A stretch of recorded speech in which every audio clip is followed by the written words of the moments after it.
Hey everyone, and welcome. Today, we're going to tackle one of the biggest questions in AI right now. How do we build AI assistants that aren't just clever, but are actually honest and reliable? Let's dive in. All right, so let's start with a really fundamental challenge. You've got all these companies, and they're super excited to start using large language models. But pretty much immediately, they hit a massive wall. And that wall is this question right here. Can you really trust an AI with your company's private data, especially when that data is changing all the time? Just think about a financial firm. Their compliance policies might change every single quarter.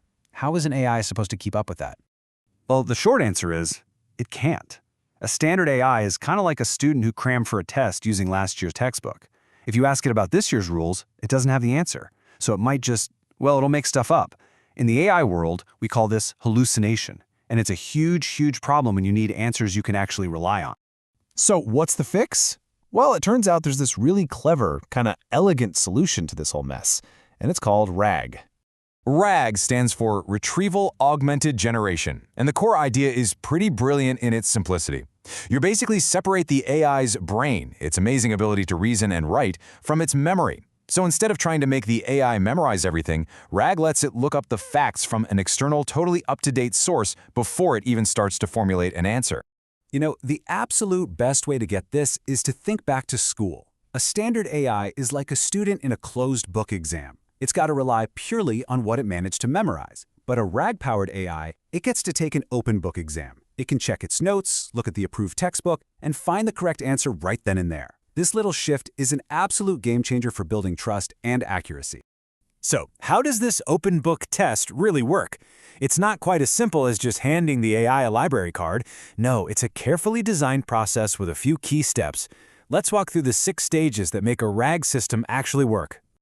All right, so here it is. This is the whole journey from start to finish. Think of this diagram as our roadmap for the next few minutes. It all starts with getting the data right, and it moves step by step all the way to checking the final answer for quality. The whole thing really kicks off with these first 2 stages. Stage 1 is the foundation, your source of truth. This just means making sure all your documents are current, secure, and organized. You know the saying, garbage in, garbage out. If your source docs are a mess, the AI's answers will be too. Then comes stage 2, chunking. You can't just feed the AI a 100-page manual. You've got to break it down into small, searchable pieces. So why is this chunking thing so important? Well, think about it like this. If you're shopping online for a red t-shirt, you want the search results to point you to that exact t-shirt, right? Not just to the home page of the entire store. Chunking does the same thing for information. It helps the AI pinpoint the exact paragraph it needs to answer your question with incredible precision.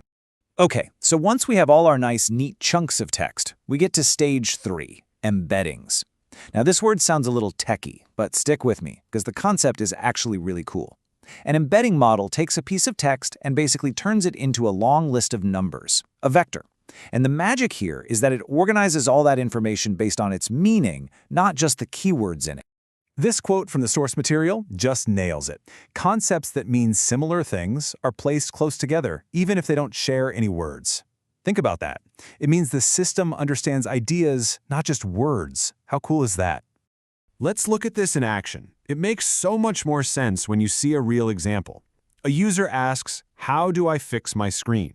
Now look at the document it finds, troubleshooting display issues. Notice something. The words fix and screen aren't even in the title. But because the embedding model understands the concepts are related, it makes the perfect match. That's semantic search. But, semantic search isn't a silver bullet. It's great for understanding general meaning, but it can get tripped up on really specific things, like a product ID or particular error code. That's why stage 4 is so important, hybrid retrieval.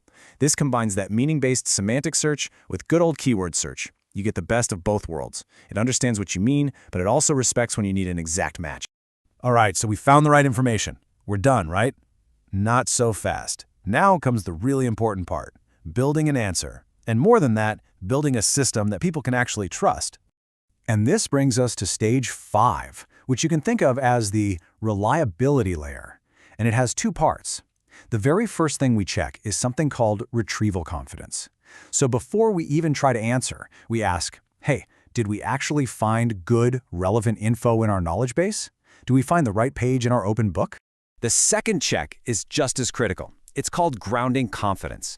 Once the AI has written an answer, we have to check its work. Did it stick to the facts from the documents we gave it, or did it go off script and start adding its own creative details? This check makes sure the answer is grounded in the source material. And a huge part of ensuring that grounding comes down to how you ask the AI to do the work in the first place. You have to write a strong prompt. It's not just, hey, be helpful.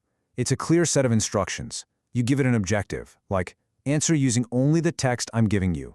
You add a constraint, like the super important. If the answer isn't in here, just say, I don't know. And you tell it the format, like asking it to cite its sources. And that brings us to the final stage, which is honestly maybe the most important part for long-term success. It all comes down to this classic business saying, you cannot optimize what you cannot measure. So, what do we measure? Well, we track a few key things. Retrieval recall. Did our search actually find the right document? Groundedness. Is the final answer supported by the facts in that document? And finally, and this is the big one, usefulness. Does the answer actually help the user solve their problem? By watching these numbers, you can make the system better and better over time instead of just guessing. Okay, I know that was a lot. We've walked through the whole process, so let's zoom out a bit. In the real world, when is RAG the right tool for the job, especially compared to other AI techniques out there? This table lays it out perfectly. The rule of thumb is this. Use RAG when what you need above all else is factual accuracy, the ability to trace an answer back to its source, and the power to update the AI's knowledge base in an instant. Now, on the other hand, you'd use a different technique, like fine-tuning, if your goal is more about teaching the AI a specific personality, a speaking style, or to follow a complex format. For most businesses that need verifiable, trustworthy answers, RAG is where you start. And that brings us to our final thought. RAG is an incredibly powerful system for creating more honest AI. We've given it an open book, we've told it to cite its sources and show its work. But that leaves us with one last crucial question to think about. What happens if the book itself is wrong?